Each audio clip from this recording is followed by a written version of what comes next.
And I'm here to introduce Vlad Lasovsky, who is the interim transportation director and wonderful assistant director. Sorry, I'm promoting. It's been a pleasure working with Vlad all those years. He's doing a wonderful job. And I also want to introduce Mina Sandhu, who just joined council member called staff. We're fully staffed now, which is extremely exciting. It's been never a very easy ride, I have to be honest. So Mina is going to be taking over this part of the district, Upper Rockridge Hills, etc. So if you need anything, we'll share Mina's information with Stu and with other people on the RCTC, and we'll get the information. So with that, without further ado, thank you so much for a great ride, for a great 5 years in the council, and you've taught me a lot personally. I feel I've grown tremendously, and with that, I'll pass the baton to Vlad. Thank you. Well, and Victoria. Thank you so much, Victoria, for all the work. Thank you.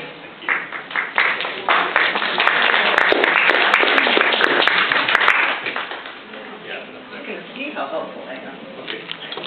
Good evening, everybody. Like Olga said, I'm Vlad Lasovsky. I'm the interim assistant director with Oakland's newest department, the Department of Transportation. We were developed out of the Public Works Department. So a lot of the functions were previously in Public Works are now the Department of Transportation. So that official, let's say, cleaving and creation of the department was finalized by the City Council in July 1st of 2017. So although we're a new department, we've been here at the same Rockridge Library many, many times over the last several years.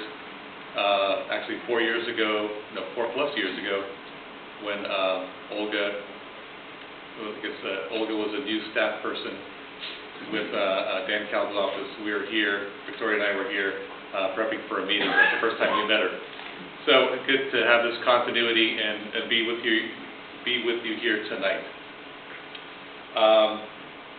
We're here to talk about an update for the Caldecott Settlement Agreement and the projects that came from it. But first I wanted to introduce, am I going to do introductions or are you going to? No, you go ahead. Okay. I wanted to introduce our staff and consultant team that are here tonight. So first I'll mention Victoria Eisen, who's been the voice and the face and the emails of Caldecott projects for the last many years. Victoria. Ade Oluwasoko is our supervising civil engineer, or supervising transportation engineer. He's been the lead supervising engineer for many of the projects. In the back of the room is Mohammed Alawi, our recently promoted principal engineer in the Great Streets Division of the DOT.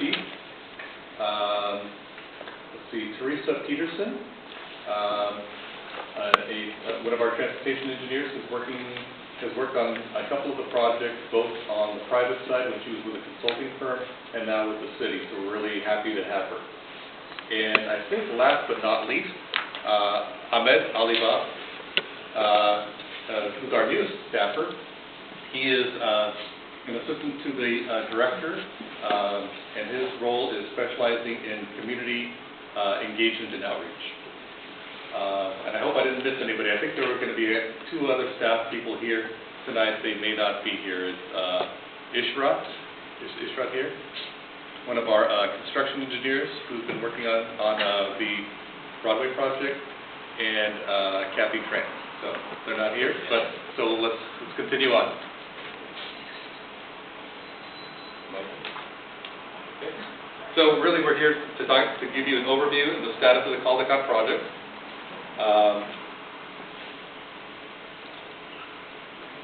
Let's see, and then I'm going to give you a quick update on the history. So some of you who may be new, back in 2009, Caltrans settled with the City of Oakland. The City of Oakland threatened to sue Caltrans over the environmental defect report for the fourth floor of the Caldecott Tunnel. And in order to avoid a lengthy lawsuit and holding up the project, Caltrans instead opted to offer the city $8 million, not in funds, but not in money, but in funds for transportation projects in the vicinity of the Caldecott Tunnel, all the way down to College Avenue, portion of Telegraph, but basically the area nearest what was looked at as the potentially impacted area from the tunnel construction, and projects that prioritize non-single vehicle modes of traffic, in other words, pedestrian, bicycle, and transit-related projects. Over the next several years, there was community work that took place.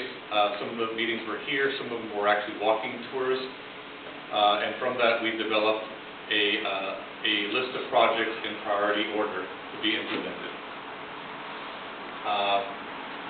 And in 2013, we began the design of the first set of projects, and tonight we're going to give you an update on where we are. And with that, I'm going to turn it over to Victoria, and she'll take us through the rest of the presentation, and then we'll have time for questions and answers.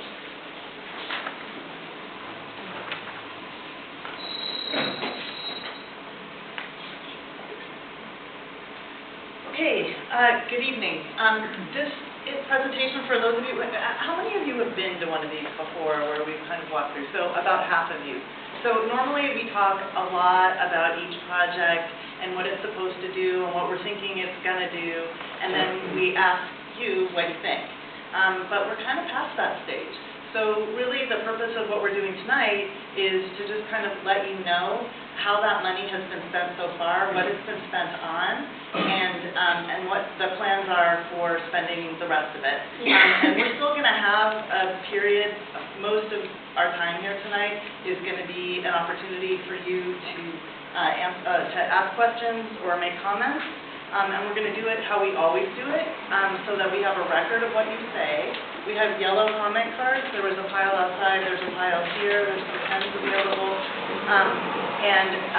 During the presentation, if a question occurs to you, write it down. And if you still have that question at the end of the presentation because it hasn't been answered already, then pass it over to us. And we'll take a little break. We'll organize the yellow slips of paper by who's the best person to answer those questions, and then we'll go through and answer the questions. If our answers prompt more questions, then fill out another form. We have plenty of pieces of yellow paper, and if we run out, we take white paper too. Let's see. Okay, there's also a sign-in sheet there, and there's a handout, a two-sided handout that I'm going to be talking about both sides of it, and that's all sitting at the end of this table here. Right. So this is the area that Vlad was talking about, that's the area that's kind of most impacted by the tunnel construction, so the tunnel being up here. So our projects, the projects that are nearest the top of the list and the ones that have gotten the most attention so far are project number 1, which is the intersection of Tunnel Road, State Route 13 on-ramp, and Hiller Drive. And then projects 2 and 4, which will connect to project 1, which is a continuous sidewalk from Berkeley all the way to the end of Caldecott Lane and bicycle lanes through that alignment as well. So the bicycle lanes that are on Tunnel Road in the Berkeley section will continue through the Tunnel Road intersection and continue all the way up to the K overcrossing, where you go across and then that connects to. So here's the K overcrossing, and here are projects 5 and 6, which were built already. That's the new bike lanes that are on Upper Broadway and the improvements to the existing path. And projects 9 and 14. So these numbers are vestiges of that public process that Vlad talked about. We envision these projects as these discrete things, and when the dust all settled and we really figured out priorities and projects, we realized that it made sense to design and construct some of them together, and some of those weren't consecutive numbers. So we get projects like 9 and 14, which immediately says to us, Broadway and Keith, between Keith and Brookside Lane, but it might not say that to you. So. I'll go through those. I just want to give you kind of a picture of where they all are. And then projects 12 and 13 are part of the Broadway Road Diet, which was recently almost constructed. Projects 10, 11, and 20 were combined into a bigger project that the city's doing in conjunction with a resurfacing on College Avenue, the whole length of College Avenue, and I'll talk about that as well. And then a little short project here, number 17, which is on 52nd between Dover and Telegraph.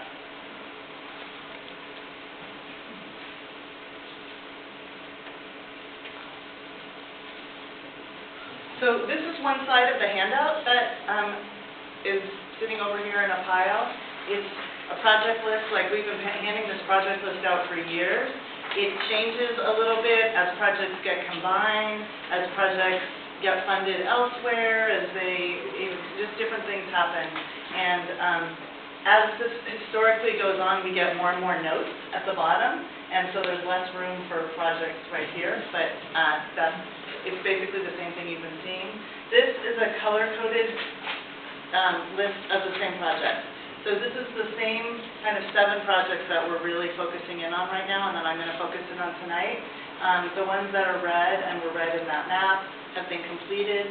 The ones that are yellow are under construction. The green ones are projects that required encroachment permits from Caltrans. Although they're indirectly funding these projects, they still have to approve of them because they encroach on their right-of-way. And then there's a project that's in design right now.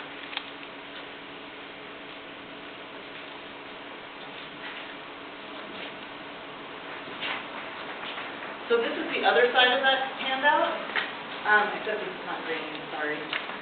As you'll see, so for each project, it just shows you how it's walked through the steps. So the green steps are done, or the gray steps are done, and the white steps are still to be expected.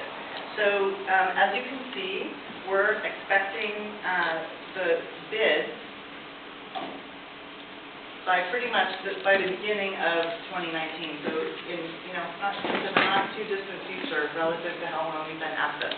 And the relevance of getting bids is that it will really tell us how much money have we spent and how much money, if any, is left over to do other projects that are farther down the list. So the Caldecott Settlement Agreement originally expired in January of 2018, and it was extended to 2020, and as you can see, that's not going to be quite long enough to get the really big projects closest to the tunnel done. So what we're going to have to do is go back and extend it probably one more time, but we're going to wait until we're a little bit closer to that, and we have the construction bids, and we have a sense of what we're moving forward with, and what our schedule will be, so that we know how long we need to extend it for. And so once kind of construction's begun, we'll address it. Thank you. Next slide, please. Guess we could have arranged that before, huh? So this is just zooming in on those top projects, closest to the top of the list, and closest to the tunnel.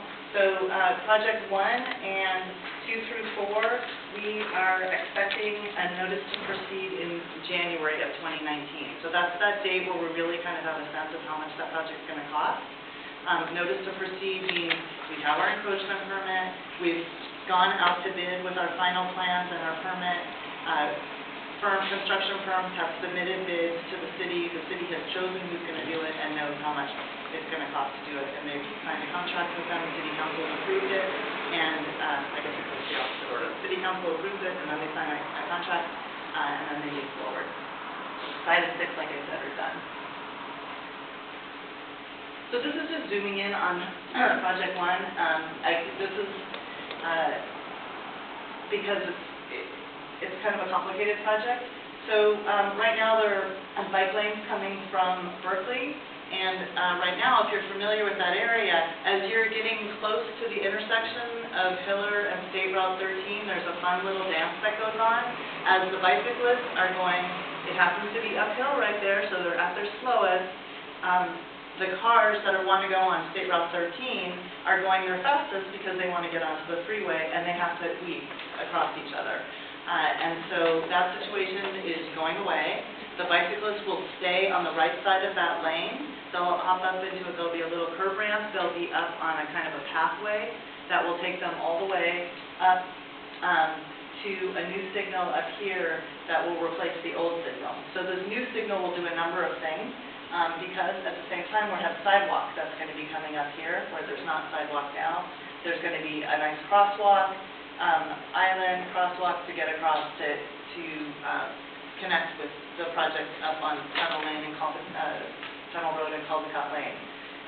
The bicyclists will go a little bit farther, and when they get the green, then they'll go across here. So they'll have both the pedestrians and the bicyclists will have an opportunity to press a button so that it will stop the traffic going onto State Route 13 in a way that doesn't happen now. Right now, they have the green all the time. And we've done lots and lots of studies of what it's going to do to traffic. Caltrans is concerned about that. City of Berkeley is concerned about that. And between the volumes of bicyclists and pedestrians and when their times tend to be that they're traveling versus when there tends to be traffic, we're not anticipating that there's going to be issues. And just because you press a button doesn't mean that it comes immediately if anyone knows who's across the street. And so that's all taken into consideration. So Caltrans has already issued the encroachment permit for that project, and we're expecting probably by next month getting the encroachment permit for project 2, 3, and 4 up here. Okay. So moving along, project 9 and 14 are the improvements that you've seen recently on Broadway between Keith and Brookside Drive, right by CPS, the College Preparatory School. And so there were changes made to the intersection. There's a new cycle track. And then once the project was installed, we got lots of comments about what was going on out here. And I don't know if any of you were among the people who were emailing about it, but the city really listened to you and made a lot of changes, especially right at the intersection of Patton, but also at Keith. And so they put bollards in, they moved the button where you when you're a pedestrian and you call the green light. They put signs in, they put curb ahead signs, they striped the lanes so that you could see them better. They have safety chevrons. They've made a lot of changes. It has taken some time for motorists to realize that when they're way back there on Keith, they are not on a freeway on-ramp yet. And they're not meant to be driving like they're on a freeway on-ramp, and will have to die hard. And so it may take more enforcement, and that's another arm of the City of Oakland that maybe needs to weigh in on this. But the City DOT has really done a lot to address the issues that came up with that intersection. Let's see. Okay, so projects, we call them 12 and 13, but it's really that whole Broadway road diet was funded separately. Our funding helped contributed to it. One of the things that's going to happen hasn't quite happened yet, and I know everyone's been really patient, and that's the new pedestrian activated signal that will be at Lawton, at the intersection of Lawton. So it's up, it's just not on. So I don't know if you've noticed it. It's not on because PG&E hasn't given us power yet. But on May 25th, they say that they're going to give us power.